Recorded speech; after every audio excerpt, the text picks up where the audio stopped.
नमस्कार दोस्तों, कृष्णा ज्योति YouTube channel में मैं रिची रोहित आपका हार्दिक अभिनंदन करता हूं। दोस्तों, आज एक विशेष योग की चर्चा भी करेंगे और एक ऐसे बिजनेस की चर्चा जिसको करने वाले लगभग बहुत से लोग करोड़पति हैं। लगभग करोड़पति हैं या लगभग सभी लोग होंगे ऐसा तो नहीं कहा जा सकता, लेकिन सभी को पता है कि चाहे वह बिजनेस करने वाले असली हों या नकली, लेकिन वह करोड़पति होते हैं। जो वह सामान बेच रहे हैं, प्रोडक्ट बेच रहे हैं, खरीदने वाले यह नहीं जानते कि वह असली है या नकली, उसके बावजूद भी ज़ोरों से वह चलता है और उसको बेचने वाले बहुत से लोग करोड़पति भी हैं और कुछ अरबपति भी होंगे। इस बिजनेस की यूएसपी लोग हैं और विशेषकर वो लोग हैं जो अपनी ज़िंदगी से आज खुश नहीं हैं। तो ऐसे ही योग की चर्चा करेंगे और जानेंगे कि कौन सा वह बिजनेस है जिसको करने वाले लगभग सभी लोग करोड़पति कैसे हो जाते हैं। और लोग यह अच्छे से जानते कि भी होते हैं कि यह लोग जो है करोड़पति हैं, और मन में संशय भी होता है कि वह जो सामान उनसे खरीद रहे हैं हो सकता है नकली ही हो सकता है ये बेचने वाला खुद नकली हो, लेकिन उसके बावजूद भी उनको खरीदना ही पड़ता है। वजह वह योग है जो उनकी कुंडली में मुख्यतः भरपूर लोगों की कुंडली में पाया जाता है। उसे कहते हैं अभाव, या फिर सोच इस तरह से अटकना कि हमारी ज़िंदगी में बहुत कुछ कमी है या कुछ नहीं है, जिस वजह से उनको हमेशा मानसिक शांति या आध्यात्मिक शांति, उन्नति या एक खोज या खुशी का इंतज़ार उनको जीवन में हमेशा रहता है। ऐसी कुंडली की चर्चा करेंगे। तो वह बिजनेस है दोस्तों, बाबाओं का बिजनेस, जो आपको लगभग हर चैनल पर, हर मीडिया के प्लेटफार्म पर, सोशल मीडिया प्लेटफार्म पर आपको बाबाओं का बिजनेस जो कथावाचक हैं या जो भी है, हो सकता है कि कुछ समय के लिए लोगों को उससे मानसिक शांति मिलती भी होगी, कुछ राहत उनसे मिलती भी होगी, लेकिन इसका चोला पहनकर बहुत से लोगों का शोषण भी करते आ रहे हैं लंबे समय से, और कुछ लोग अब भी कर रहे हैं। तो कुंडली का यह योग होता है जो व्यक्ति को एहसास कराता रहता है कि उसके जीवन में कोई खुशी नहीं है, बावजूद इसके उनके पास सब वो चीज़ें, सब वो अधिकार हैं जो शायद और किसी के पास नहीं है, लेकिन उनको ग्रह एहसास कराता है कि उनका जीवन शून्य है, शून्य से भी बड़ा है और उनकी लाइफ में कुछ भी नहीं।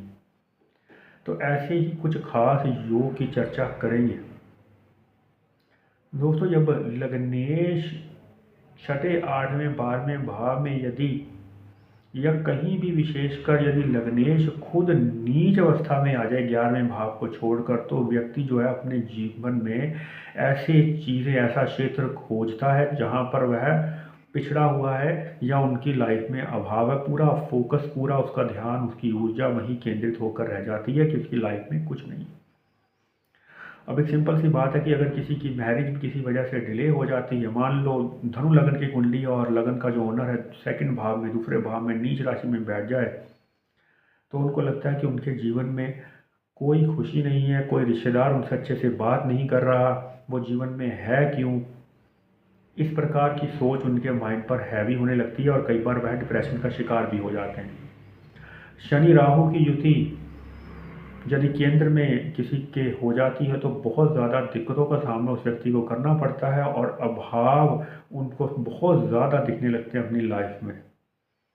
शुक्र की अवस्था यदि किसी की नीच की हो जाए तो वह अपनी पत्नी से संतुष्ट नहीं हो पाता या उससे खुश नहीं रह पाता, और मानसिक जीवन, वैवाहिक जीवन में कुछ ना कुछ मानसिक पीड़ा और तनाव उनका बना रहता है। जुपिटर राहु के योग यदि विशेषकर नीच राशि का होकर छठे, 8वें, 12वें में यदि बन जाए तो बहुत दिक्कतों का सामना उस व्यक्ति को करना पड़ता है और अपने जीवन के अभावों को ही वह देखने लगता है, उसी को अपना जीवन मान लेता है।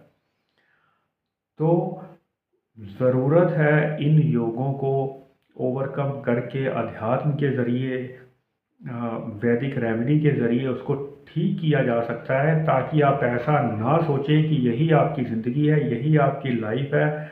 आप दूसरों से कंपैरिजन करके देखें खुद को, जो आपसे बहुत छोटे हैं, आपसे बहुत नीचे हैं, तो देखिए आपको भगवान ने सब कुछ दे रखा है, उसके बावजूद आपकी यह सोच है। और ऐसा लगने लगता है कि इन लोगों को, जिनका लिंगनेश नीच का होता है कि मेरे बड़े भाई से माता पिता ज़्यादा प्यार करते हैं, मेरे छोटे भाई से लोग ज़्यादा प्यार करते हैं या माता पिता ज़्यादा स्नेह करते हैं, मुझसे मुझे कोई नहीं पूछता। इस प्रकार का मानसिक द्वेष, खुद का उत्पीड़न वह लोग करने लगते हैं। इसी वजह से यह जो बिजनेस है लोगों का चलता। आज आप किसी को पूछ लें कि क्या आज वह खुश है, तो 90% लोग शायद आपको ये कहेंगे नहीं अभी तो मैं खुश नहीं हूँ, अगर ये वाला काम हो जाए तो मैं खुश हो सकता हूँ, या फिर अगर ये 4 टारगेट मेरे अचीव हो जाए तो मैं खुश हो सकता हूँ। तो इस प्रकार की सभी प्रकार की बहाने और सभी प्रकार की अभाव वो आपको लाइफ के गिना सकते हैं 90% लोग। और बहुत से बिंदास लोगों को पूछेंगे होंगे हाँ हाँ सब कुछ ठीक है, हम अपनी लाइफ में खुश हैं। बहुत कम ऐसे लोग होंगे कि जो आज खुश हों। इस आज खुश और आज शांति की खोज में ही लोग जो है कई बार गलत ढोंगी बाबाओं के चक्कर में पड़ जाते हैं और अपना समय भी गंवा लेते हैं और अपना धन भी गंवा लेते हैं, और कुछ लोग अपनी इज्जत भी गंवा बैठते हैं। तो चलिए दोस्तों, आने वाले समय में जानेंगे कि किस प्रकार से इन अभावों को कम किया जा सकता है या फिर उस पर से फोकस हटाया जा सकता है कि अच्छा और पॉजिटिव सकारात्मक चीज़ों पर हमारा ध्यान केंद्रित हो।